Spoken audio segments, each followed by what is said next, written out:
আসসালামু আলাইকুম রহমতুল্লাহ বরকাত। আজ বুঝি বাবা কি জিনিস। বাবা থাকতে কখনো এমন কষ্ট মেহনতের কাজ করিনি। বাবা যে কত কষ্ট করে কাম করছে, কত মেহনত করছে, তা আমরা বুঝিনি।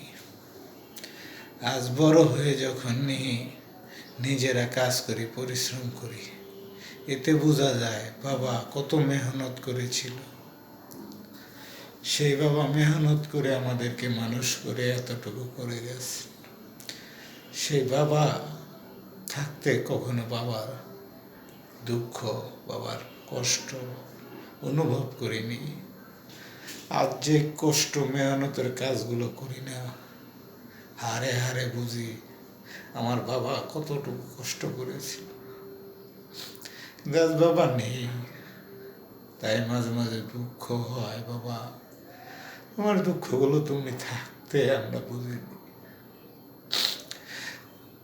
এতটুকু পুরা কপাল, বাবা দুঃখ করেছে, কষ্ট করেছে, কখনো বুঝতে দেয়নি যে আমাদের কত কষ্ট করে কামাই করে, সে রুজি করে, মেহনত করে আমাদেরকে দুমুঠো আহার জোগানোর জন্য কত ধরনের কষ্ট সে করেছে।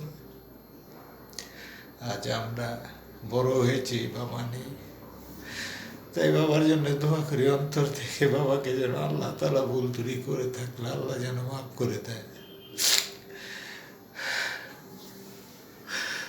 বাবা যদি থাকতো, আজকে আমার জীবনটা এরকম কষ্ট কখনো হতো না, এখন বুঝি।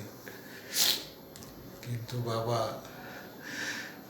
যেটা ছিল, কখনো বাবার দুঃখটা বুঝতে পারিনি।